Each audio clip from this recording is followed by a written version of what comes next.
Mateus 3:13. Então Jesus veio da Galileia ao Jordão para ser batizado por João. João, porém, tentou impedi-lo, dizendo: eu preciso ser batizado por ti e vens a mim? Respondeu Jesus: deixe assim por enquanto, convém que assim façamos, para cumprir toda a justiça. E João concordou. Assim que Jesus foi batizado, saiu da água. Naquele momento, o céu se abriu e ele viu o Espírito de Deus descendo como pomba e pousando sobre ele. Então uma voz do céu disse: este é meu filho amado, em quem me agrado. Então Jesus foi levado pelo Espírito ao deserto para ser tentado pelo diabo. Depois de jejuar 40 dias e 40 noites, teve fome. O tentador aproximou-se dele e disse: se és o Filho de Deus, manda que essas pedras se transformem em pães. Jesus respondeu: está escrito, nem só de pão viverá o homem, mas de toda a palavra que procede da boca de Deus. Então o diabo o levou à cidade santa, colocou-o na parte mais alta do templo. Ele disse: se és o Filho de Deus, jogue-te daqui para baixo, pois está escrito, ele dará ordem a seus anjos a seu respeito, e com as mãos eles o segurarão, para que você não tropece em alguma pedra.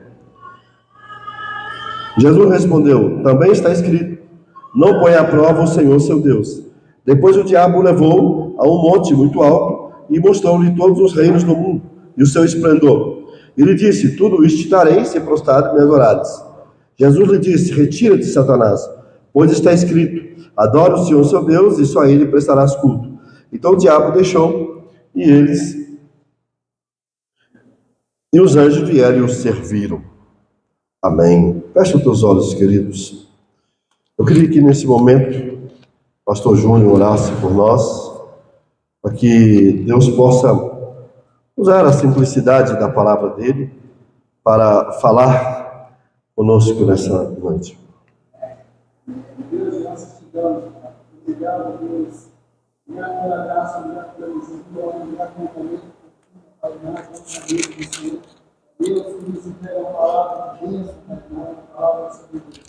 Deus, novamente, em nosso coração, Deus, a esta palavra, a esta vocação, Deus, Deus, em nossa mente, Deus, nosso Deus, a partir do entendimento, Pai, no Espírito, Senhor.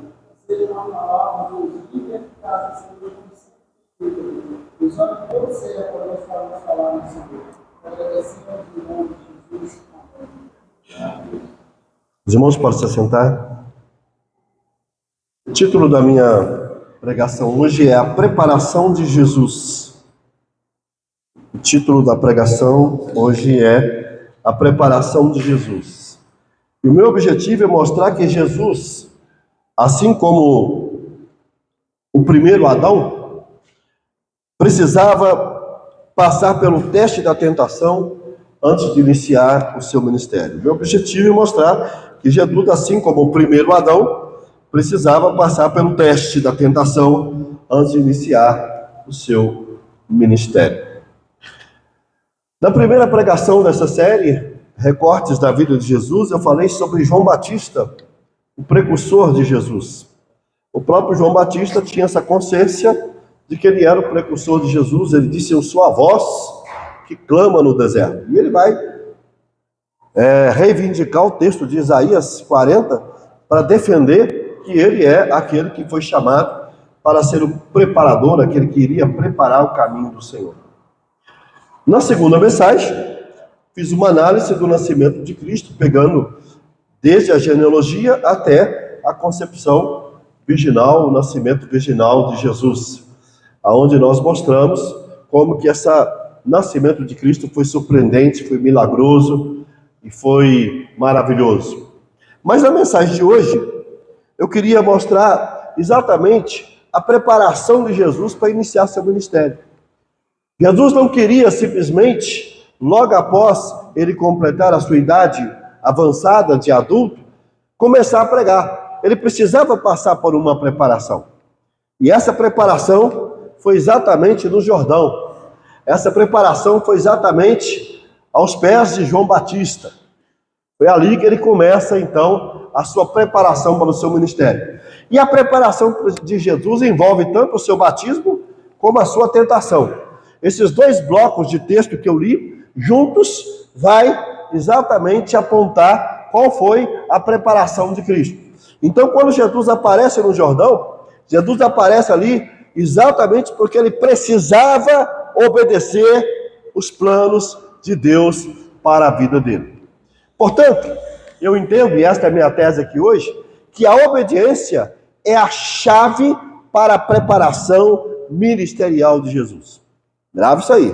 A obediência é a chave para a preparação de Jesus. É isso que eu quero mostrar aqui hoje. A obediência como a chave para a preparação ministerial de Jesus.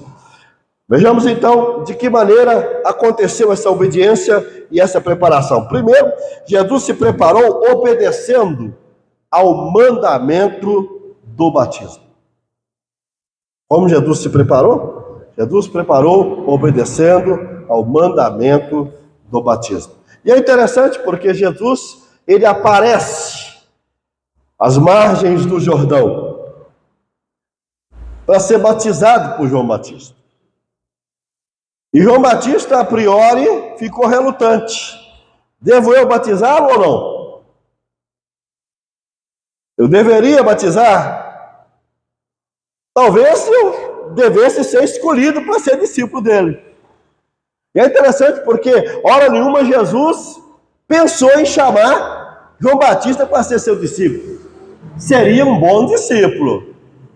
Olha, eu vou chutar aqui que eu colocaria Paulo e João Batista ali, como os dois discípulos de Jesus, indiscutíveis. Mas Jesus não escolhe João Batista. Jesus não chama João Batista. Entre os 12, provavelmente João Batista seria a pessoa mais proeminente. Mas não era esse o plano de Deus. A função do João Batista não era ser discípulo de Jesus. Era preparar o caminho para que Jesus iniciasse a sua escola de discipulado. Não estava no plano de Deus que João Batista abandonasse o ministério do Jordão, se colocasse diante de Jesus. Agora é você que está no comando, você que vai me batizar em vez de eu batizar você, e você que vai dar as ordens. Não tinha este elemento no plano de Deus para Jesus e para João Batista. O plano de Deus é que João Batista batizasse Jesus. Mas o João Batista ficou relutante. Pergunto aos queridos irmãos, por quê? Por que ele ficou relutante em batizar Jesus? O texto diz o seguinte: então Jesus veio a Galiléia, ao Jordão, para ser batizado por João. João, porém, tentou impedi-lo e dizendo: eu preciso ser batizado por ti, tu vens a mim? Agora, com que base João Batista ficou relutante? Se nós lermos o capítulo 1 do Evangelho de João, se não me falha a memória, 21, João Batista confessa que não conhecia Jesus. Ele diz: eu não conhecia. E provavelmente ele está se referindo a esse conhecimento, talvez pessoal, dele enquanto Messias. Porque certamente João Batista tinha algum conhecimento de Jesus. Primeiro, obviamente, sua mãe Isabel deve ter contado para ele o dia que ela encontrou com Maria, Maria grávida e ela grávida, e como que ele se mexeu no ventre dela e foi cheio do Espírito Santo. Então ali ele já tinha uma visão e algum conhecimento de que esse Jesus não era normal, que a presença dele gera impacto, que a presença dele fez com que ele fosse cheio do Espírito. Talvez Isabel tenha sabido e talvez também compartilhado com João Batista que aos 12 anos Jesus debatia teologia com os mestres da lei, mostrando exatamente o quanto o menino era prodigioso, inteligente, competente, capaz. É provável que João Batista tivesse esse conhecimento. e quem sabe outras histórias mais da vida de Jesus pré-ministerial. Mas João Batista disse que não conhecia Jesus. Mas quando chega diante dele, ele fica relutante. É claro que quando Jesus chega, acredito eu, que João Batista teve uma revelação divina, imediata. É ele. Este é o cara. Quando ele apareceu, ele teve essa revelação divina imediata. Porém, o Evangelho de João vai dizer que João Batista só teve a confirmação de que, de fato, Jesus era o Messias quando desceu sobre ele o Espírito Santo. Quando desce sobre ele o Espírito Santo, João Batista então se convence de que ele é o Messias, porque João Batista tinha recebido um sinal. Qual o sinal que eu vou ter que ele é o Messias? Quando você vê o Espírito Santo sobre ele. Está lá no Evangelho de João, capítulo 1. Então, até aquele momento, João Batista tinha algum conhecimento de Jesus. Provavelmente um conhecimento histórico da pessoa, contado pela mãe Isabel. Talvez pelo pai Zacarias. Outras histórias. Mas ela ainda não tinha essa revelação de Jesus como Messias. E quando Jesus se aproxima, é provável que o Espírito Santo tenha lhe dado uma revelação divina imediata, dizendo, olha, ele é o cara. Embora ele só vai ter essa confirmação externa, dessa revelação interna, que eu estou deduzindo que ele teve, ele só vai ter essa confirmação externa da revelação interna quando a pomba desce e se manifesta. Mas João Batista ficou relutante de batizar Jesus. E quando ele fica relutante, o que Jesus faz? Jesus diz para ele o seguinte, respondeu Jesus, deixe assim por enquanto. Convém que assim façamos, para cumprir toda a justiça. Alguns estudiosos do Novo Testamento acreditam que, quando Jesus diz assim, convém que assim façamos, ele está dizendo, ele está incluindo apenas ele e João Batista. Convém que assim façamos. Você me batiza e eu sou batizado por você. Convém que assim façamos, para que se cumpra a justiça de Deus ou se cumpra o plano de Deus. Porque é interessante, porque João Batista considerou que os fariseus, os religiosos, não eram dignos do batismo dele. Quando eles chegam até Jesus, até João Batista para ser batizado, João Batista diz, raça de víboras, o que vocês estão fazendo aqui? Mas quando Jesus chega, ele inverte. Se para os fariseus e saduceus ele diz, vocês não são dignos desse batismo, agora João está dizendo, esse batismo não é digno do batizante. Esse batismo não é digno de você. Mas Jesus disse, convém que façamos. Convém que a gente se una. Só que outros estudiosos, entre eles Robert Monson, vai dizer que não. E quando Jesus disse, convém que façamos, ele está dizendo, convém que todos nós que estamos chegando aqui, de fato, seja batizado, porque esse é o plano de Deus. Porque esse é o propósito de Deus. Deus quer que assim aconteça. Porque a ideia que se tem, é interessante isso, é que o batismo de Jesus era uma forma de antecipação do seu batismo de morte. O batismo nas águas de Jesus, grava isso, é uma antecipação do seu batismo de morte. Porque Paulinho vai dizer, em Romanos capítulo 6, Paulinho vai fazer uma tipologia entre o batismo nas águas e a morte de Jesus. Paulinho foi o primeiro a fazer isso. Existe uma correlação entre batismo nas águas e morte de Jesus. Quando nós batizamos nas águas, nós morremos com Cristo. Quando saímos da água, ressuscitamos com Cristo. Então, o que está acontecendo aqui, se eu me batizar nas águas, eu vou estar antecipando o que eu vou fazer na cruz. É uma espécie de solidariedade de Jesus com toda a humanidade. Lendo essa semana a teologia do Novo Testamento de Rostar, um teólogo alemão, Ele falou exatamente isso, que Jesus estava ali se solidarizando com todos os pecadores. Todos têm que batizar e eu me solidarizo com vocês.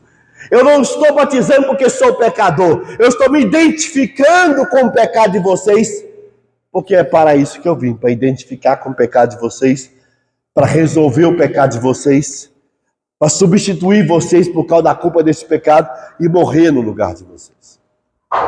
Jesus não podia iniciar seu ministério se ele não obedecesse ao batismo. Jesus não poderia iniciar seu ministério se ele não passasse por esse processo que pedagogicamente aponta para a sua morte na cruz do Calvário. E aqui fica para nós uma grande lição. Se o próprio Cristo obedece ao Pai se batizando, por que muitos estão resistentes ao batismo? Por que muitos ficam resistentes a serem batizados? E o batismo de Jesus, ele foi totalmente voluntário. Ele foi com seus próprios pés até o Jordão. Ele foi na Belém, do outro lado do Jordão, porque tem duas Belém.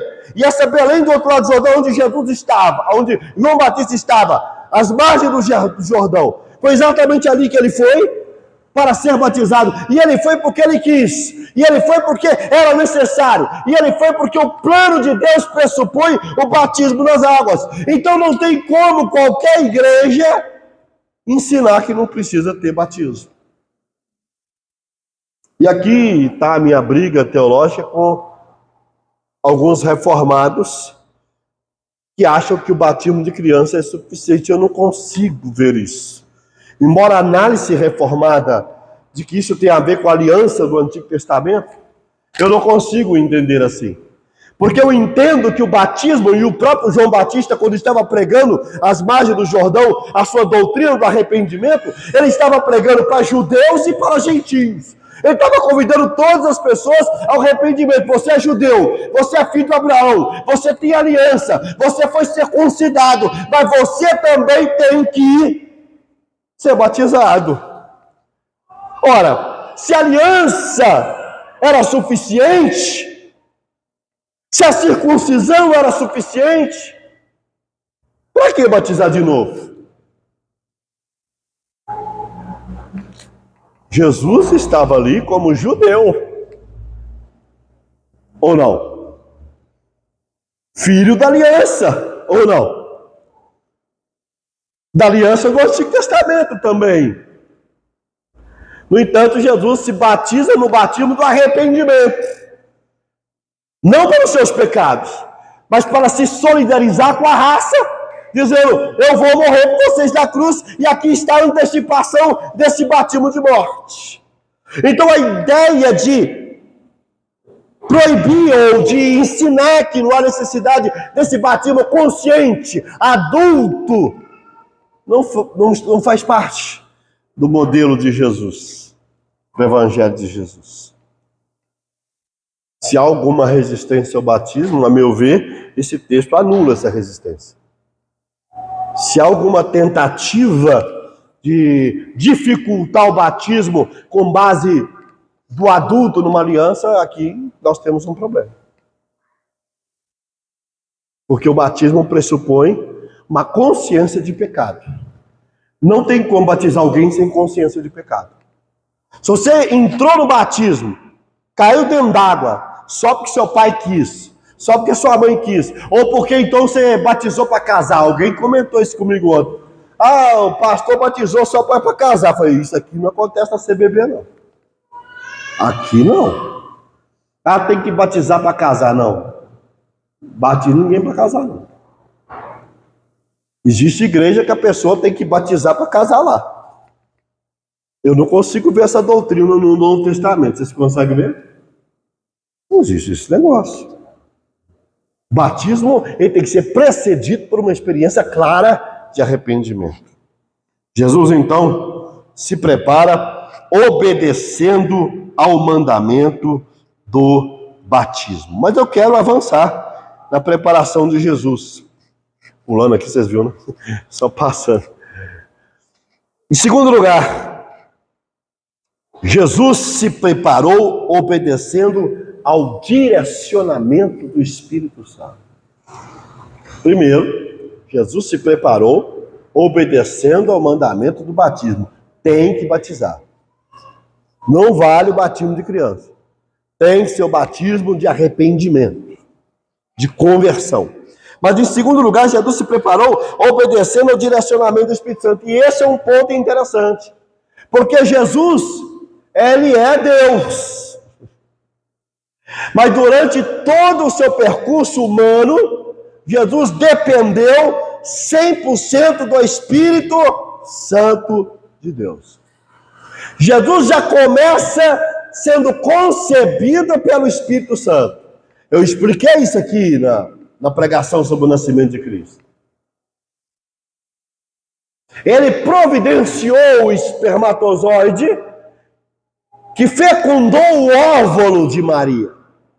Ele cria esse espermatozoide. Não vem de José. E não vem só de Maria, porque senão Jesus seria um clone de Maria. Seria uma mulher. Mas o Espírito Santo providencia esse espermatozoide que fecunda o óvulo. Assim como foi criado Adão e criado Eva sem o intercurso sexual de um homem e de mulher. Pergunto, Adão era 100% homem?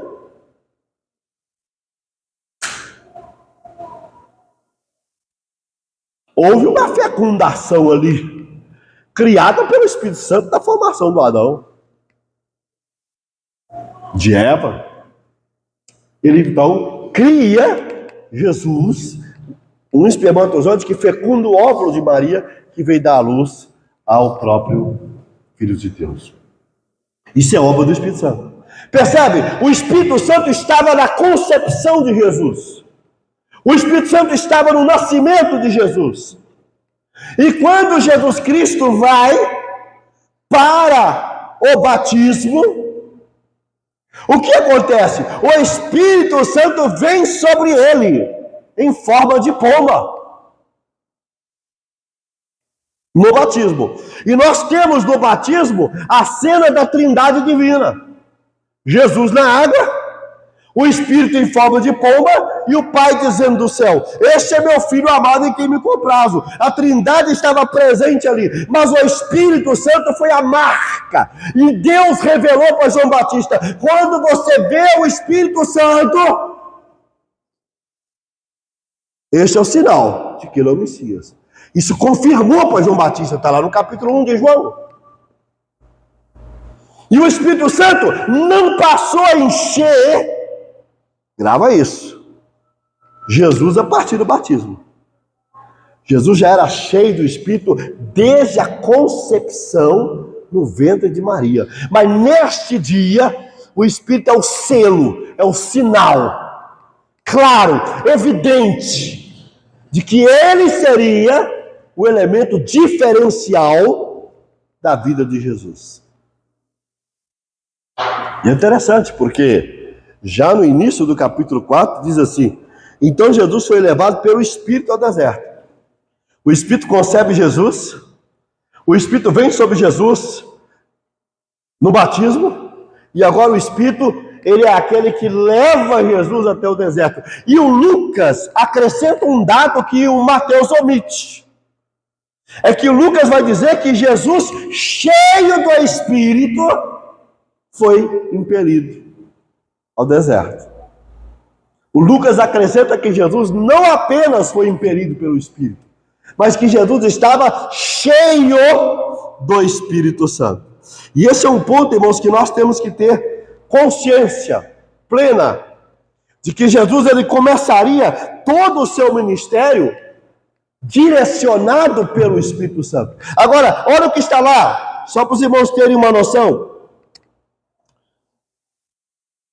No capítulo 4 de Lucas, verso 14, que Jesus voltou para a Galileia no poder do Espírito Santo.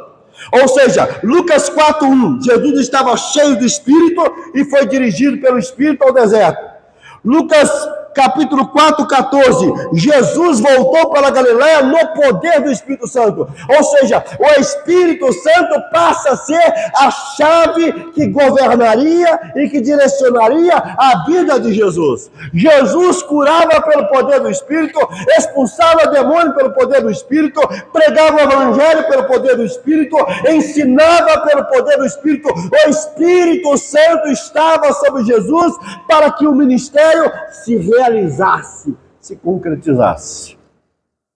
E o mais interessante, porque Lucas 4,18 diz que o Espírito veio sobre Jesus, ele citando Isaías, quando ele abre o texto de Isaías, disse: o profeta Isaías está falando de mim, ele me ungiu para pregar o Evangelho aos cativos e assim por diante. Ou seja, eu sou ungido de Deus, e a palavra ungido é a tradução do grego Christos, do hebraico Messias. O Espírito concebeu Jesus, o Espírito direcionou Jesus para ser tentado, o Espírito encheu Jesus, Jesus estava cheio do Espírito Santo, o Espírito deu poder a Jesus para realizar o ministério, e ele começa o ministério dentro da Galileia, e o Espírito ungiu Jesus. Agora, o que isso nos ensina, queridos irmãos? Se o próprio Cristo precisava do Espírito Santo para cumprir o ministério de Deus, se o próprio Cristo precisava do Espírito Santo para dar continuidade ao plano de Deus e à vontade de Deus, muito mais cada um de nós. Jesus não poderia iniciar o ministério dele se ele não tivesse totalmente cheio do Espírito Santo. Aqui nós estamos diante da regra, não da exceção. Ninguém pode começar o ministério sem o Espírito Santo. Agora, o que Lucas vai dizer no capítulo 24, 49? Ficar em Jerusalém, até que do alto sejais revestido do Espírito Santo. Por quê? E é interessante quando você entra para o livro de Atos, que foi escrito por Lucas, no capítulo 1, quando o Senhor fala para eles novamente que eles deveriam ficar em Jerusalém, porque do alto seriam revestido poder, citando novamente Lucas 24, 49, em Atos capítulo 1. E o que nós vamos ter em Atos 1:8? E descerá sobre vós o Espírito Santo, e semeeis testemunha em Jerusalém, Judeia, Samaria e confins da terra. E o que é que nós temos no capítulo 2 de Atos? O Pentecoste. E o que é que nós temos no capítulo 2 de Atos até o capítulo 28? O Espírito Santo guiando a igreja na pregação do Evangelho, na realização de milagres, na realização de cura, na expulsão de demônios, na plantação de igreja, em todos os aspectos. O Espírito Santo estava gerenciando a igreja. Este é o paradigma, não a exceção.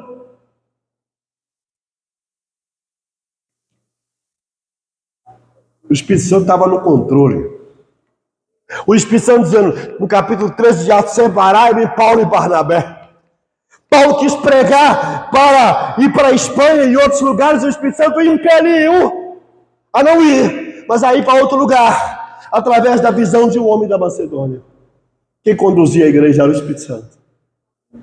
Como que Jesus iria se preparar para o ministério se o Espírito Santo não estivesse no controle, na direção e guiando ele? É por isso que Paulinho em Efésios vai dizer: não entristeceis o Espírito Santo. Em Efésios, Paulo fala sobre o Espírito Santo em quase todos os capítulos. No capítulo 1, ele vai falar que o Espírito Santo nos cela e ele é o nosso penhor. No capítulo 2, que nós precisamos da sabedoria do Espírito Santo. E ele vai falando em todos os capítulos que somos templo do Espírito Santo, capítulo 3. Em todos os aspectos. Paulo vai dizer no capítulo 4: não entristeceis o Espírito Santo, de Efésios. No 5,18, ele vai dizer: enchei-vos do Espírito Santo. No capítulo 5, versículo do Espírito Santo, não estou lembrando qual versículo, mas no capítulo 6 ele fala que nós devemos orar no Espírito. Paulo, na igreja de Éfeso, ele está o tempo todo falando sobre o Espírito Santo em todos os capítulos, basicamente. Por que, igreja? Jesus se prepara para o ministério submetendo ao Espírito Santo, obedecendo ao Espírito Santo. Agora, esse Espírito Santo, ele fala por meio da palavra. Muita gente quer ouvir a voz do Espírito Santo na subjetividade do coração. Jeremias diz que o coração do homem é enganoso, não é confiável. Cuidado com essa coisa, Deus está falando comigo. Cuidado com essa coisa, eu estou sentindo de Deus. Coração enganoso. Desesperadamente corrupto, disse Jeremias. Quem conhecerá? Deus fala conosco por meio da palavra. Você está clamando para o Espírito Santo falar com você? Leia a palavra. Esse é o ponto básico, é o princípio básico que ele vai falar com você. Jesus guiou a sua vida pela palavra. Nas tentações vai ficar claro que a arma de Jesus para vencer o diabo foi a palavra. O Espírito usou a palavra na pessoa de Jesus. A pergunta que eu deixo para todos nós aqui hoje é: e aí? Quando você estuda capítulo 14 ou 16 do Evangelho de João, nós temos a maior porção sobre a doutrina do Espírito Santo em todos os evangelhos. No capítulo 4 ele diz: não vos deixarei órfãos, eu vou enviar outro igual eu, da mesma espécie, o Paráclito, o Consolador. Ele virá para estar com vocês. Ele vai falar que este Espírito Santo vai guiar vocês a toda a verdade. Esse Espírito Santo os ensinará todas as coisas. Esse Espírito Santo vos lembrará todas as coisas. Esse Espírito Santo os convencerá do pecado, da justiça e do juízo. É isso que nos ensina a doutrina do Espírito Santo no capítulo 14, 15 e 16 do Evangelho de João. Mas nós queremos viver a vida cristã sem o Espírito. Jesus se preparou obedecendo a direção do Espírito. Nós temos que nos preparar obedecendo a direção do Espírito. Assim como Jesus não começou seu ministério sem o Espírito Santo, a igreja primitiva não começou sem o Espírito Santo. Eles tiveram que ficar em Jerusalém. Eles tiveram que aguardar. Eles tiveram que se encher do Espírito Santo. A igreja que vai impactar o mundo é a igreja cheia do Espírito Santo. Essa é a chave para vencer a carne. Essa é a chave para vencer a tentação. Essa é a chave para vencer a tribulação. Essa é a chave para suportar as perseguições do final dos tempos. Essa é a chave para suportar a grande tribulação. Essa é a chave para nós vencermos essa guerra política entre esquerda e direita. Que não está fácil. E sabendo, inclusive, não sei se é verdade, se é fake news, e já proibiram o culto também na casa do Bolsonaro. Não pode ter culto lá também, não. Proibiram o culto na casa dele, da Michelle e assim por diante. Não sei se é verdade. Nós temos que estar cheios de espírito para preparar, para vencer essa guerra entre esquerda e direita, essa briga entre Lula e Bolsonaro, buscarmos a direção de Deus. Como Jesus se preparou? Jesus se preparou obedecendo ao mandamento do batismo. Quem não se batiza não está preparado. Batismo é um testemunho visível de uma graça invisível. Eu morri com Cristo, eu ressuscitei com Cristo e eu vou selar isso pelo batismo. Isso é Santo Agostinho dizendo. Segundo, Jesus se preparou obedecendo a direção do Espírito. É Ele que vai dirigir minha vida agora. É Ele que vai fazer o que Ele quer comigo. É Ele que vai me direcionar. Enquanto eu estiver neste corpo, quem vai direcionar todos os meus passos é Ele. A igreja tem que dizer amém. A igreja tem que dizer: quem vai dirigir todos os nossos passos é o Espírito Santo. Mas em último lugar, queridos irmãos, como é que de fato Jesus se preparou? Eu disse que a minha tese é que a obediência é a chave da sua preparação. Mas como é que ele se preparou? Jesus se preparou obedecendo a palavra de Deus diante da tentação. Obedecendo a palavra de Deus diante da tentação. E aqui, irmãos, nós estamos diante de uma situação interessante. Muito interessante. Existe uma tipologia e uma comparação entre a tentação de Jesus e a tentação do povo de Israel no deserto, em Mateus. O povo de Israel ficou 40 dias no deserto, tentando a Deus. Não passou no teste da tentação. 40 anos. E por isso não entraram na terra prometida. Jesus ficou 40 dias em jejum, no deserto. Percebe? 40 dias no jejum no deserto, o povo de Israel 40 anos. O povo de Israel fracassa no deserto. Cede às tentações de comer carne, de voltar para o Egito, do alho poró, estava com saudade da comida deles. Eles estavam mais preocupados com o seu apetite do que com a palavra de Deus. Jesus está dizendo, obedecer a palavra de Deus é mais importante do que comer, beber, dormir, etc. Mas é interessante, porque o Lucas, provavelmente, ele não está fazendo essa analogia entre a tentação de Jesus e o deserto. É provável que Lucas esteja fazendo uma analogia entre a tentação de Jesus e a tentação de Adão. Por quê? Porque o Lucas, ele enfiou a genealogia de Jesus entre o batismo e a tentação. Batismo de Jesus, tentação. Perdão, batismo de Jesus, genealogia e tentação. Agora, a genealogia de Jesus, em Mateus, começa com o pai Abraão e vai até Maria e José. Mas a genealogia de Lucas começa ao contrário. Começa com Maria e José e vai até Adão. O berço que encerra a genealogia é Adão. E logo após falar dessa genealogia que vai até Adão, ele introduz o tema da tentação. Então é provável que ele estivesse pensando exatamente no primeiro Adão e no fracasso dele diante da provação, diante da tentação de Satanás. E ele esteja comparando com a provação e a tentação e a vitória de Jesus diante de Satanás. De forma que eu acho que essas duas coisas podem andar juntas. Tanto nós temos aqui uma ilustração do primeiro Adão que fracassou na obediência, como nós temos aqui a experiência de Israel que fracassou na obediência no deserto, e temos aqui a experiência de Jesus que obedeceu e foi vitorioso na tentação, como não foi o primeiro Adão, e que foi obediente na tentação, como não foi Israel no deserto. Ou seja, em todos os sentidos, nas duas tentações de Lucas 4 ou de Mateus 4, nós temos Jesus nos mostrando que a chave é colocar a obediência à palavra de Deus acima de qualquer outra coisa.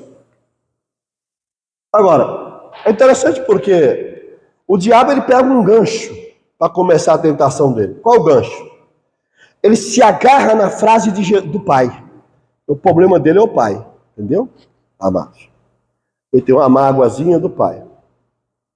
O pai disse, este é meu filho em quem me comprazo. Como é que Satanás começa a tentação?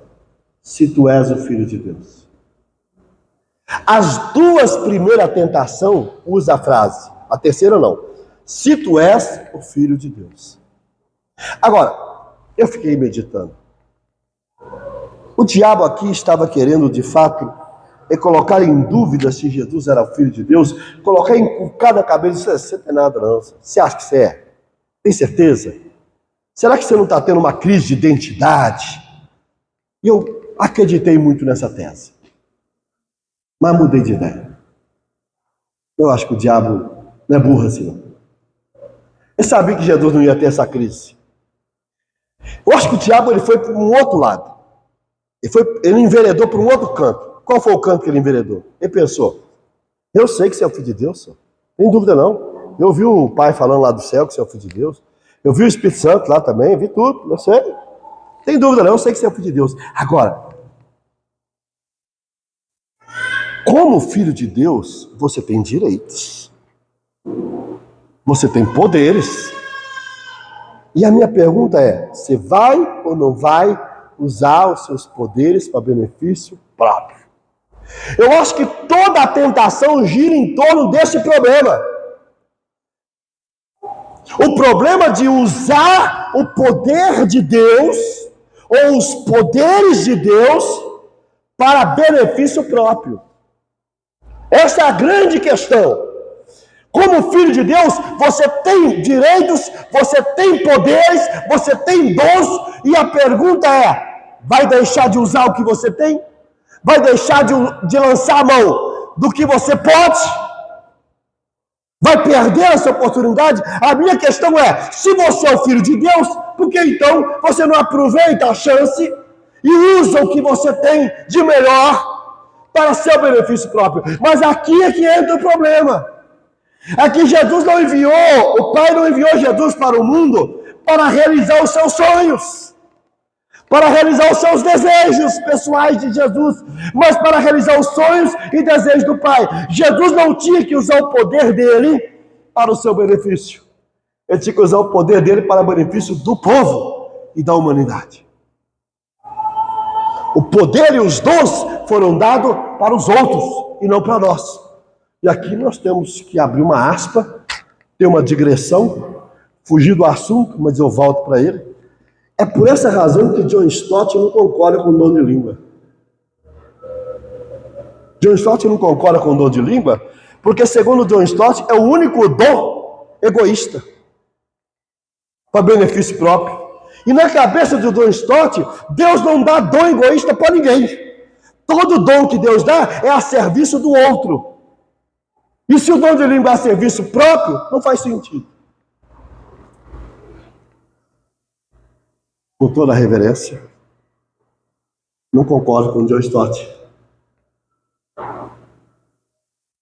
Eu tenho um post do John Stott autografado por ele mesmo no meu gabinete. Está lá. Amo o John Stott, mas não concordo. Porque nesse contexto, os textos bíblicos dizem o contrário, que o dom de língua é verdadeiro e é real. Por que Deus colocou esse dom de língua aí? Nesse sentido de edificar só a si mesmo e todos os outros edificar os outros, eu não sei, mas que está lá e é isso. Mas eu concordo num ponto. Deus não dá dons às pessoas para si mesmo. Então, quando Jesus é enviado ao mundo, ele não foi enviado para resolver seus dilemas e seus problemas com o poder que ele tinha do Espírito Santo, mas para usar esse poder a serviço da humanidade e a serviço das pessoas. Então, a tentação do diabo é: use os seus direitos de filho de Deus e mostre que você é o cara. Aí eu fico pensando nessa teologia da prosperidade, que começou a defender, principalmente na década de 80 e 90, que nós somos deuses. Você é Deus. Você pode. Você consegue. Você tem que usar o seu poder para o seu enriquecimento próprio. Você tem que usar o seu poder para a sua saúde própria, para a sua prosperidade própria. Não é isso. O objetivo não é esse. Se Deus quiser nos curar, vai curar, nos libertar, nos abençoar. Mas Deus não nos deu poder ou dons espirituais para benefício próprio, mas para benefício do reino. Todo o foco de Deus é o reino, e não a nós, individualmente. João Batista perdeu a cabeça porque não pensou nele, pensou no reino. E aí, irmãos amados, diante dessa realidade que eu apresentei, apresento para os irmãos as 3 tentações. Primeiro, a tentação física. Transforma a pedra em pão. Essa é a tentação física. É real. Jesus estava no deserto da Judéia, que é um deserto muito de cascalho, de pedras. Então você fica ali 40 dias com fome, provavelmente Jesus bebeu água, porque em nenhum dos textos afirma que Jesus teve sede. E está provado biologicamente que a gente primeiro tem sede para depois ter fome. A sede chega primeiro, a falta de água. Então é provável que Jesus bebeu água, mas não comeu nada. E diante daquele cascalho, daquelas pedrinhas, é como se o diabo quisesse fazer ele visualizar nas pedras um pãozinho. Vamos trazer para os dias de hoje. 40 dias sem comer, e você começa a ver um pãozinho francês na sua frente. Quentinho. Saindo da padaria. Uma manteigazinha gostosa. Para quem gosta de manteiga, né? Tem gente que gosta de margarina. Não entendo isso, mas tudo bem. Aquela manteiga gostosa. Eu, inclusive, concordo com a tese de que a tentação de Jesus, ela aconteceu. Grave isso aqui. Não é o texto que está dizendo, é a minha tese. Eu concordo com a tese de que a tentação de Jesus aconteceu no nível do conflito interior, no nível do coração, e não de um fato externo. Eu não concordo que o diabo pegou Jesus ali, levou lá, principalmente naquele deserto ali que não tinha aquelas montanhas, pegou ele, levou no alto da montanha, ou no pináculo do templo, ele foi transportado de um lado para o outro. Eu acho que a guerra de Jesus foi interior.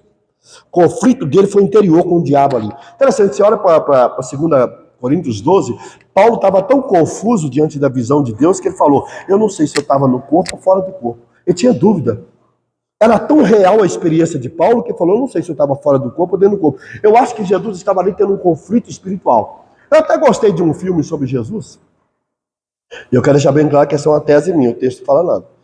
Eu aqui acho que a guerra foi mais no nível do conflito interior do que externamente, como aconteceu no filme Jesus.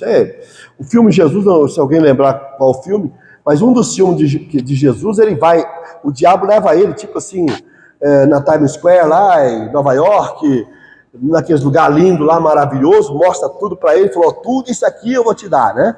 Claro, não tinha nada disso naquela época, mas o diabo já sabia, então, essa é a ideia do filme.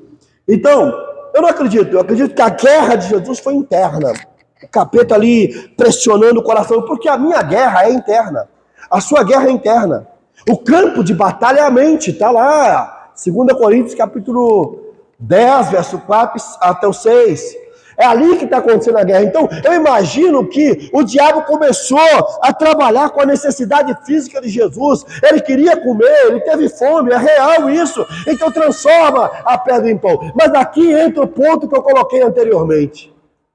Devo eu usar o poder sobrenatural que eu tenho, o meu direito de filho, para benefício próprio ou não?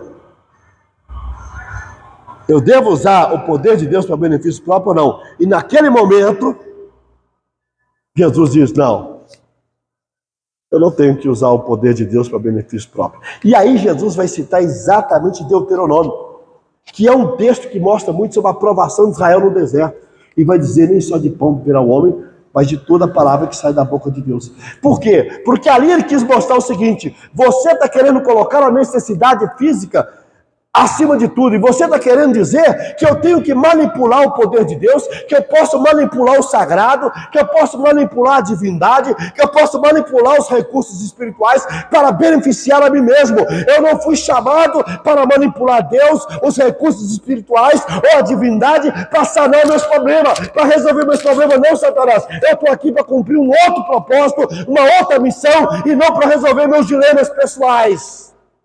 Eu não vou manipular Deus, eu não vou manipular o sagrado, eu não vou usar de maneira mágica a palavra para resolver o que eu tenho. Porque é isso que faz a teologia da confissão positiva. Usar a palavra de maneira mágica. Há poder na sua palavra. Decreta que a casa própria, decreta o carro novo, decreta isso, decreta aquilo, determina, coloca Deus na parede. Eu estou usando a palavra para benefício próprio. Você pode colocar a sua agenda diante de Deus, pedir a Deus que intervenha, pedir a Deus que haja, mas nós não fomos chamados para manipular o poder de Deus, usar o poder de Deus para simplesmente benefícios próprios. É isso que o diabo queria que Jesus fizesse. Se Jesus cedesse à tentação, ele não estava resolvendo um problema simples, estou com fome. Ele estava simplesmente concordando com o diabo, que os meus poderes servem ao meu bel prazer. Que os meus poderes servem ao meu propósito egoísta. E ele sabia que não serviria. Ele não veio ao mundo para isso. E aí eu entro numa segunda tentação, queridos irmãos. A tentação psicológica. Olha que interessante. Na tentação física, nós temos diante de uma necessidade real. Concorda? Tem pão, eu estou com fome. Agora, qual era a necessidade real da segunda tentação? Alguém pode me dizer? Qual que é a necessidade real na segunda tentação? Na primeira eu sei, 40 dias de fome. Comer é uma necessidade real. Agora, na segunda, qual que era? É a necessidade caída de reconhecimento, de auto-performar, de narcisismo e ostentação. A necessidade de aparecer para as massas, de aparecer para as pessoas. Sobe no pináculo, pula lá de cima, os anjos serão enviados, você vai planar, você vai ser reconhecido, você vai ser aplaudido. Aonde que essa necessidade existe? Só na natureza caída do homem. A natureza caída do homem quer reconhecimento. A natureza caída do homem quer aplausos. A natureza caída do homem quer prestígio. A natureza caída do homem quer se autoperformar diante das pessoas. Eu sou o cara. Use os seus poderes para se projetar. Use os seus poderes como marketing do seu ministério, como marketing da sua filosofia. É triste, né, irmãos? Esses dias eu estava vendo no Instagram, um famoso desses aí, deu uma casa de presente para funcionária. Aí, tirou foto com ela, esse apartamento aqui eu dei para ela, que coisa linda. Da hora como é que ela está emocionada, feliz e tal. Ele só queria fazer um dinheiro que não ia fazer diferença para ele. Ele só queria fazer o marketing do cara bom que ele é. Ele só queria se auto-performar diante da mídia e das redes sociais. Quantas pessoas dão casa para os outros e não falam para ninguém? Porque tem gente, viu, gente? Não pense que não tem, porque tem. Tem jogador de futebol que paga conta de muita gente, que dá apartamento para os outros. Tem artista, tem cantor, tem empresário, gente que são tocadas para ajudar muita gente e que não fica fazendo marketing disso. O que o diabo quer é exatamente isso que a gente faz. Tudo que você fizer de bom, bota uma plaquinha. Aconteceu lá, aquela tragédia lá em Porto Alegre.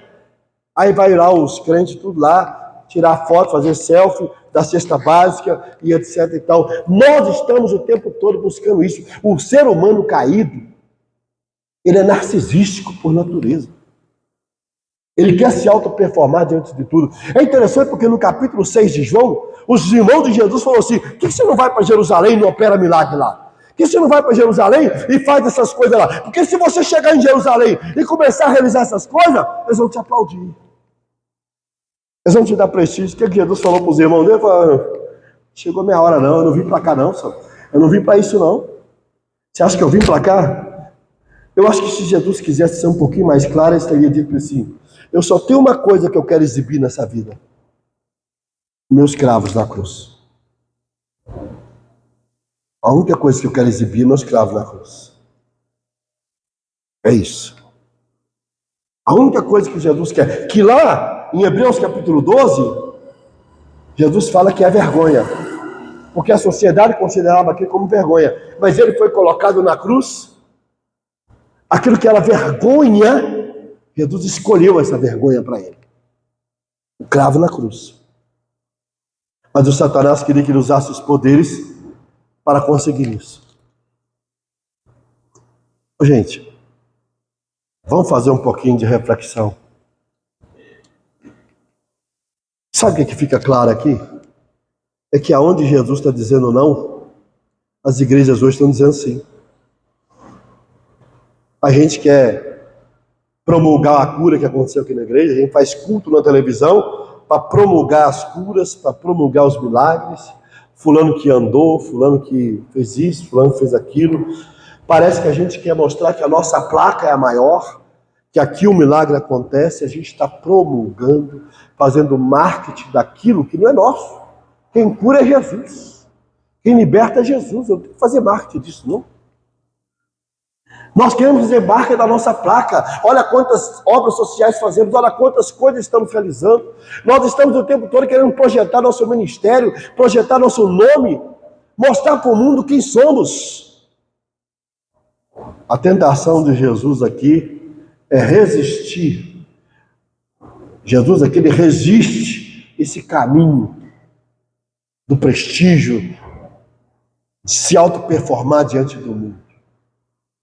Eu não vou usar o poder de Deus para fazer marketing de mim mesmo, do meu ministério, do que Deus está fazendo na minha vida.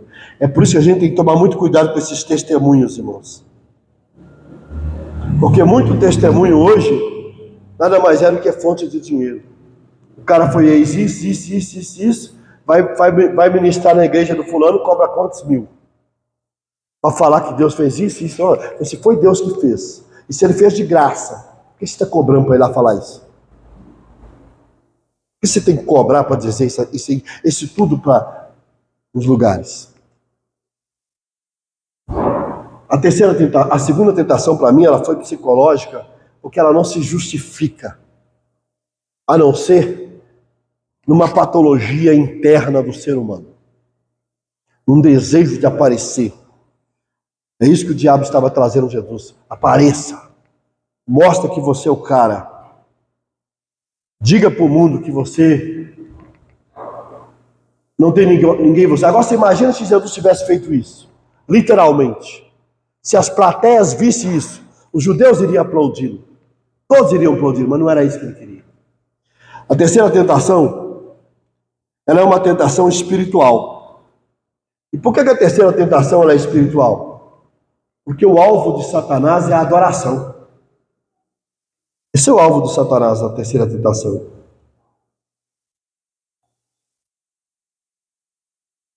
Depois disso, o diabo levou-o ao alto monte e mostrou-lhe todos os reinos do mundo e o seu esplendor. E lhe disse: tudo isso te darei se prostrar e me adorares. É uma tentação espiritual. Agora, olha que interessante. Vocês repararam uma coisa entre as duas primeiras tentações e a terceira? É que nas duas primeiras tentações, olha que interessante. O diabo estava meio velado. Mas na terceira ele tirou a máscara. Percebeu? Na primeira e segunda tentação, se tu és o Filho de Deus, usa seus direitos, suas prerrogativas divinas. Lembrando que Filipenses 2 diz que ele negou a si mesmo, esvaziou-se a si mesmo, não ostentando ser igual a Deus, mesmo sendo. Mas na terceira tentação, o diabo falou: sabe uma coisa? Deixa eu mostrar para Jesus quem sou eu. Eu sou o capeta. Se você parar de adorar o cara lá e começar a me adorar, eu vou te dar todos os reinos do mundo. Ah, diabo, agora você revelou quem você é, né? Agora você disse de fato quem você é e para que você veio. O seu projeto é exatamente esse, né? Deixar que eu desobedeça o Pai para obedecer você. O seu projeto é se transformar no meu Deus, né? O seu projeto é fazer com que eu faça o que você quer. Eu adore você, que eu exalte você. Esse é o seu projeto, não é?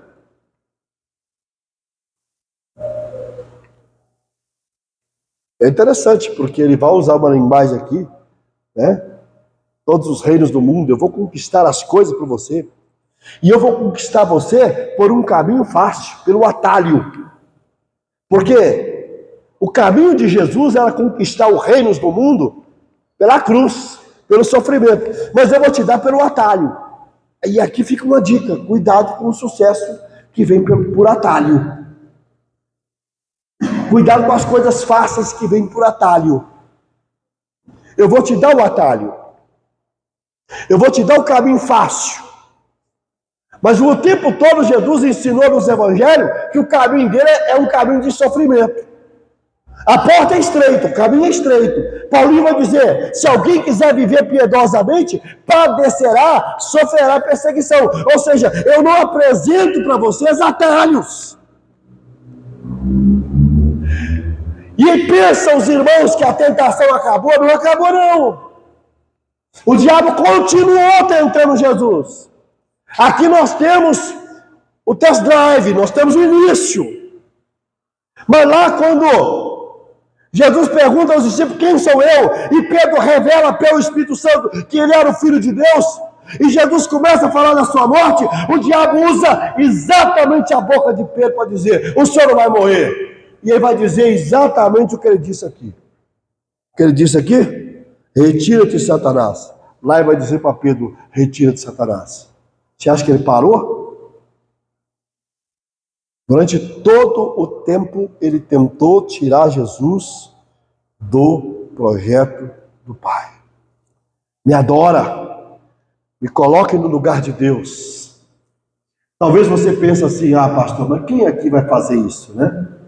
Você acha que o diabo vai aparecer para você de chifre, rabo entre as pernas, fedendo enxofre e dizendo para você: vou te dar uma esposa bonita, vou te dar uma casa bonita. O que você faria? Sair correndo. Mas ele vai chegar como um executivo, transfigurado em anjo de luz, e você não vai perceber. Muitas pessoas têm abandonado o evangelho e não percebem que é o diabo oferecendo os reinos do mundo para ele, não por meio da obediência à palavra, mas pelo atalho. É por isso que aquela música que ficou famosa da Ana Paula Valadão, que não tem nada a ver com ela, porque já na década de 80 eu já conhecia essa tese, porque na década de 80 eu conversei com o meu professor de grego sobre isso. Eu chamei ele, a gente chamava ele de pai, e eu chamei o meu professor de grego para conversar lá no seminário. Falei: professor, eu não consigo entender isso na década de 80. A música da Ana Paula é recente.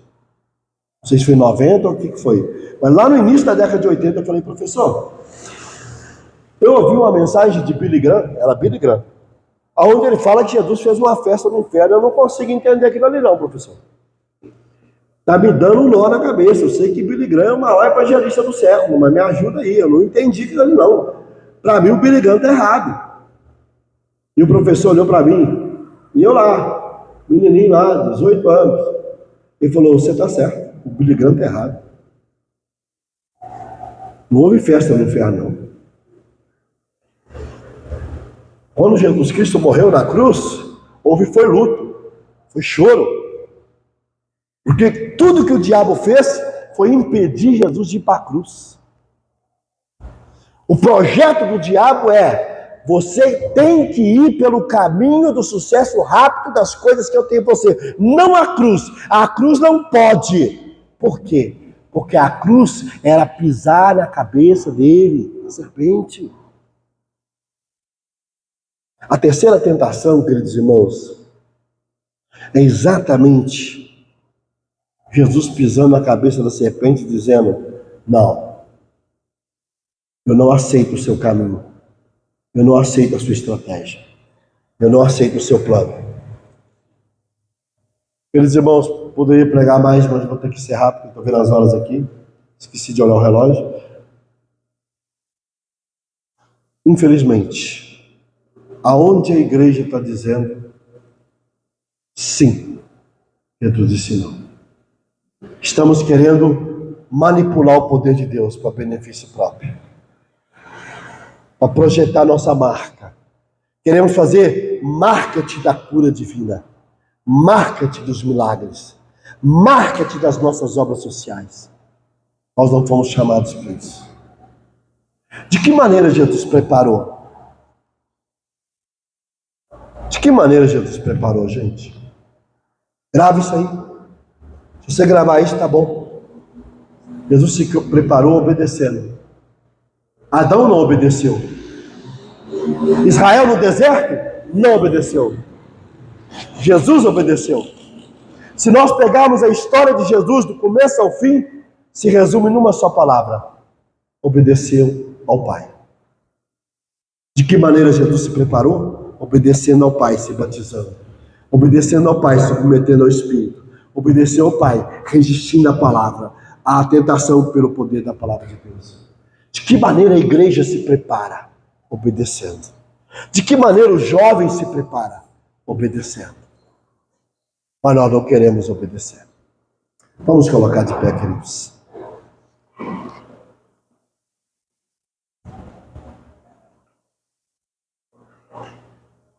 Queria chamar os diáconos à frente.